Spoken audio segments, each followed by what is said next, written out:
Hello friends, I am Dr. Divya Kumar, Senior Consultant Obstetrics, Gynecology and Infertility at Accord Super Speciality Hospital, Greater Faridabad. आज हम बात करेंगे fetal kick count के बारे में। We all know that pregnancy हम अपने convenience के लिए उसको 3 ट्राइमेस्टर में डिवाइड करते हैं। फर्स्ट ट्राइमेस्टर मतलब पहली तिमाही, सेकेंड ट्राइमेस्टर जो बीच के 3 महीने होते हैं, और last trimester that is like जो थर्ड ट्राइमेस्टर जिसको हम कहते हैं लास्ट के 3 महीने। तो ये वो जो लास्ट के 3 महीने के बारे में आज मैं ज़्यादा बातें करूँगी। तो फीटल किक काउंट का इम्पोर्टेंस लास्ट के 3 मंथ्स में यानी 6 to 9 मंथ्स वाले पीरियड में बहुत ज़्यादा होता है। और ये एक बहुत ही सिंपल और you can say inexpensive, simple और सस्ता तरीका होता है ये जानने का कि बच्चा माँ के पेट में स्वस्थ है, हेल्दी है। तो ये अगर हम वीक्स की बात करें तो 29 to 40 वीक्स ही वो टाइम पीरियड है प्रेगनेंसी का, जिसमें हम मदर से कहते हैं कि आपको बेबी के किक की काउंटिंग करनी होती है। मतलब जितनी बार आप बेबी के मूवमेंट फील करोगे उसको आप काउंट करोगे। और ये अगर आप फील कर पा रहे हो कि that is a very simple way to know कि आपका बच्चा, आपके गर्भ में जो पल रहा बच्चा है वो बिल्कुल हेल्दी है। तो इसको कैसे काउंट करना चाहिए और इसका क्या पैटर्न होता है।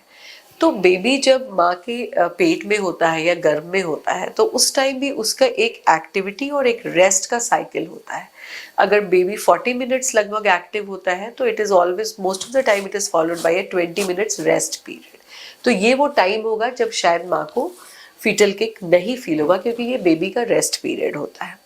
दूसरा, जो जितने भी मूवमेंट्स बेबी के होते हैं उसमें सारे मूवमेंट इक्वली माँ को नहीं परसीव होते, बिकॉज वो मूवमेंट की इंटेंसिटी भी कभी स्ट्रांग होती है, कभी वीक होती है। बट मोटा मोटा like 60 to 70% movement mother will be able to perceive in on a tummy. तो ये परसेप्शन की बात हो गई, किक्स की बात हो गई। अब इसका इम्पोर्टेंस क्या है? तो ये सबसे सिंपल तरीका है, जैसे मैंने शुरू में ही बताया, this is the simplest way to know your baby is okay inside your womb. That means baby बिल्कुल हेल्दी है एंड प्लेफुल है अंदर वुम्ब में।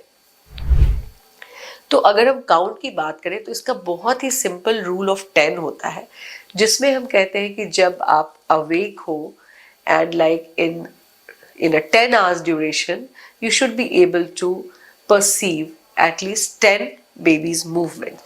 तो हर 1 घंटे में एक मूवमेंट अगर आपको फील हो रहा है that is like a sign of a healthy baby inside your womb.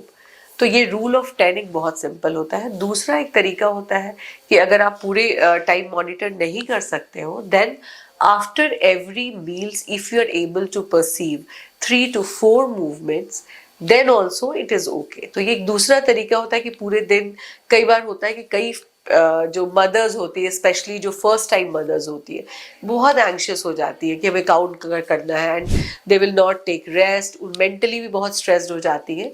तो उनको हम ये दूसरा वाला भी तरीका बताते हैं जिसमें हर मील के बाद अगर आप 3 से 4 मूवमेंट फील कर रहे हो, दैट इज ऑल्सो नॉर्मल।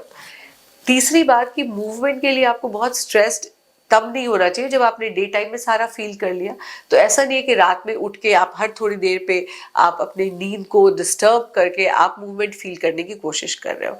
अगर डे टाइम में in hours in duration of 10 hours आपने 10 से 12 मूवमेंट फील कर लिए तो that is absolutely fine, that is a good sign that the baby is healthy. तो ये आपको अपना स्लीप नहीं डिस्टर्ब करना है, स्ट्रेस नहीं लेना है, but at the same time आपको ये अपने बेबी के मूवमेंट सारे नोट भी करने हैं। कुछ कंडीशंस होता है जिसमें बेबी के मूवमेंट बहुत अच्छे नहीं फील होते हैं, जैसे जिनका एब्डोमिनल वॉल बहुत मोटा होगा, मतलब अगर ओबेसिटी है, ट्रंकल ओबेसिटी है, फैट डिपोजिशन बहुत ज़्यादा है, तो बेबी के मूवमेंट चाहे अंदर हो रहे हो वो हमें बाहर की तरफ नहीं अच्छे से फील होते हैं एब्डोमिनल वॉल में, तो वो मदर नहीं कई बार परसीव कर पाती है। या अगर कभी बेबी के चारों तरफ बहुत ज़्यादा लाइकर हो, यानी कि पानी ज़्यादा बढ़ गया हो, तो भी नहीं फील कर पाते। कुछ एक मेडिकेशंस होते हैं जिसको लेने से भी बेबी स्लगिश हो जाता है। तो ये सारे कंडीशंस होते हैं। बट अगर आपको मूवमेंट इससे कम फील हो रही है तो डेफिनेटली वो अलार्मिंग है। आप बहुत ही ज़्यादा इसमें वेट करने की ज़रूरत नहीं होती, इमीडिएटली आपको अपने डॉक्टर की सलाह लेनी चाहिए। अगर आप पूरे दिन में like in hours in in the duration of 10 hours आप अगर 10 मूवमेंट नहीं फील कर पा रहे हैं और या फिर हर मील्स के बाद नहीं फील कर पा रहे हैं, तो that is the first sign और फर्स्ट सिम्टम जो बेबी ये कह रहा है कि baby is not well inside, तो आपको डेफिनेटली अपने डॉक्टर की सलाह लेनी चाहिए। उसके बाद बहुत सारे डिफरेंट मोडालिटीज़ होते हैं जिससे हम बेबी की वेल बीइंग को मॉनिटर कर सकते हैं, जैसे उसके हार्ट बीट की ग्राफ होती है जिसको हम सीटीजी बोलते हैं, या अल्ट्रासाउंड होता है, या डॉपलर होता है, या बायोफिजिकल प्रोफाइल होता है। तो ये सारे इन्वेस्टिगेशन करके हम जान सकते हैं कि बेबी आपके वूम में हेल्दी है या नहीं। So that's all for today. Keep watching my videos.